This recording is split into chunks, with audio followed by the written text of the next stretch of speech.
Halo semua, saya ucapkan selamat datang bagi teman-teman Bapak Ibu semua yang baru bergabung dan bagi teman-teman Bapak Ibu yang sudah lama bergabung, saya ucapkan selamat datang kembali dan mari sama-sama kita dengarkan cuplikan video berikut ini. Saya mau bercerita tentang seorang pendeta di luar sana saat itu sedang ibadah, ya saudara. Di sini tidak dikatakan ibadah kapan, tapi yang pasti di gereja sedang ibadah dan saya percaya itu adalah ibadah umum. Nah, pada saat Bapak Pendeta ini berkhotbah, ada seorang tamu. Saya tidak katakan ini jemaat karena jelas di sini dari gerak-geriknya orang ini adalah tamu. Seorang laki-laki masuk ke dalam gereja yang akhirnya ada yang dia bisikan oleh yang menerima tamu ya.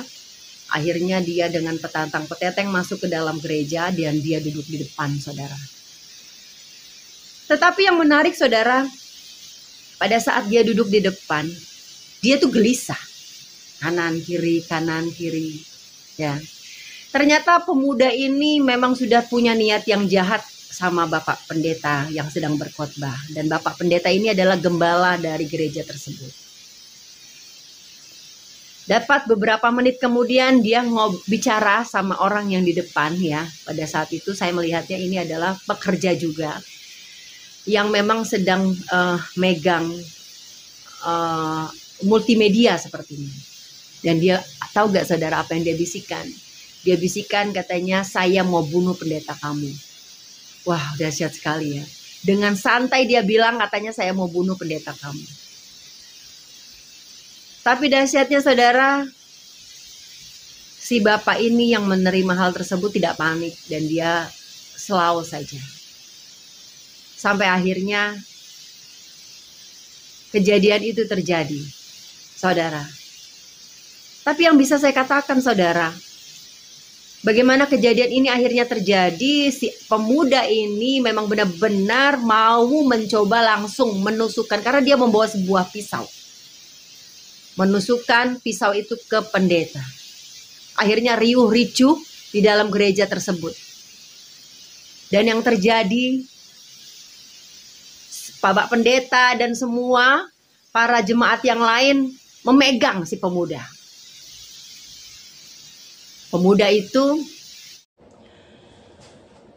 akhirnya saudara, pemuda ini nekat ya, langsung maju ke depan mimbar. Dan dia langsung pegang pisaunya dan dia langsung mau mengejar pendeta dan menghunuskan langsung ke tempat Pak Pendeta tersebut. Tapi apa yang terjadi saudara? Pak Pendeta berada di mimbar dan langsung menengking pemuda itu. Beliau belum sempat mau ngapa-ngapain, dia sudah langsung terpental sendiri saudara. Si pemuda ini terpental dan akhirnya dia tertidur, ya terpental gitu ya. Dan dia nggak bisa ngapa-ngapain, terpental saudara. Dan akhirnya jemaat yang lain pada ikut maju dan mengamankan si pemuda ini.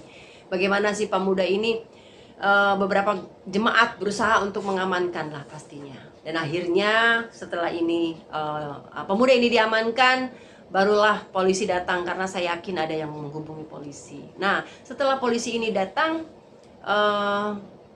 yang terjadi yang luar biasanya adalah Bapak Pendeta itu dengan kasihnya memeluk si pemuda ini dan dia mengampuni.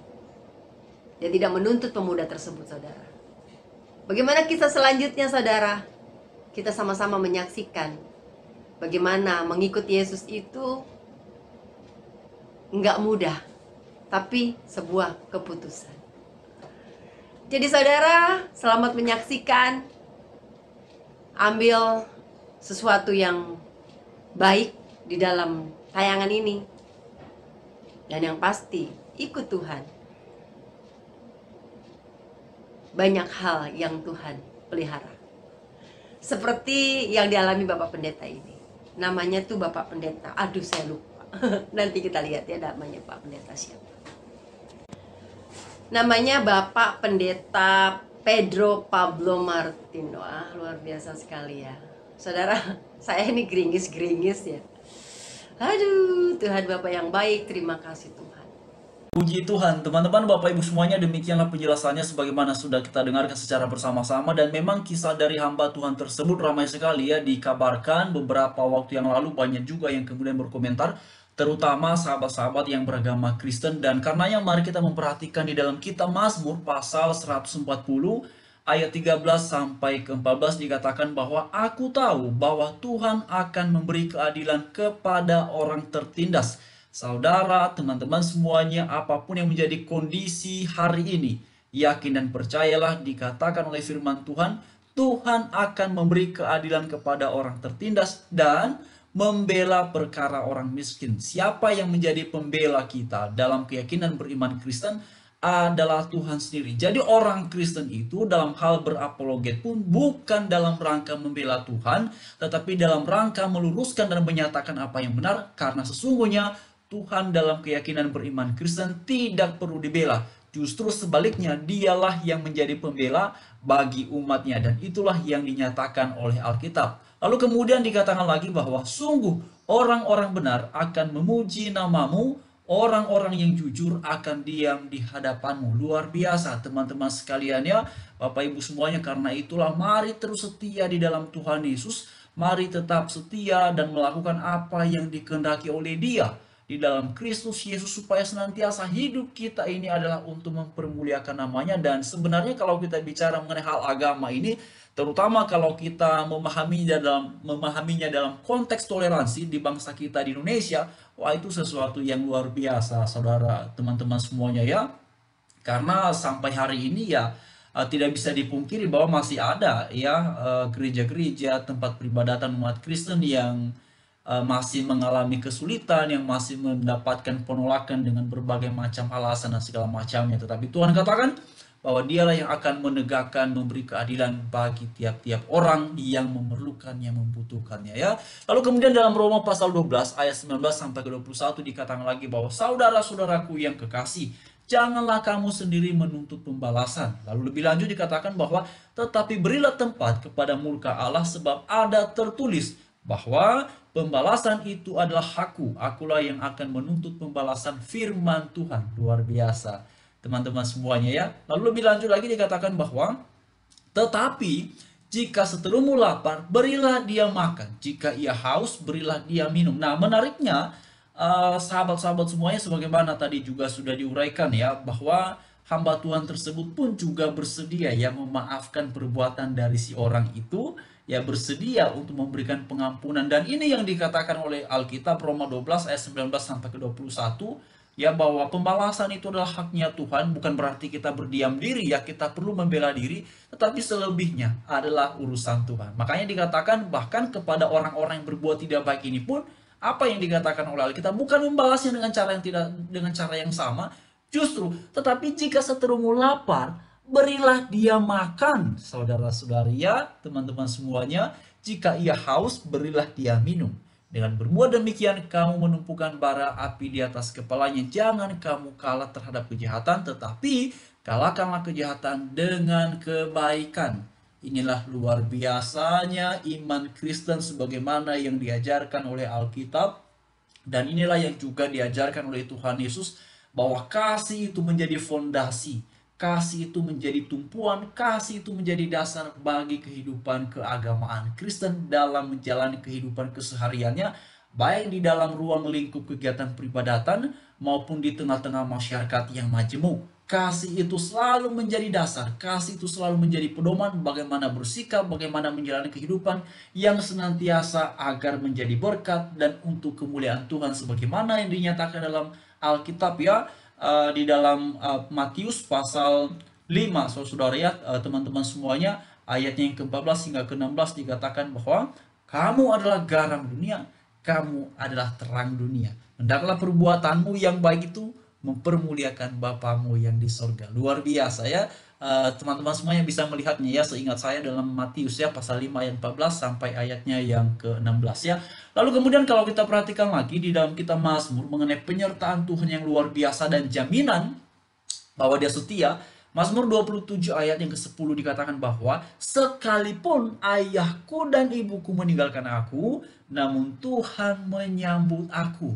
Ya, teman-teman semuanya, ya jelas sekali ya, luar biasa bahwa penyertaan Tuhan itu melampaui, ya, melampaui kasih sayang, melampaui cinta kasih dari orang tua kita sekalipun.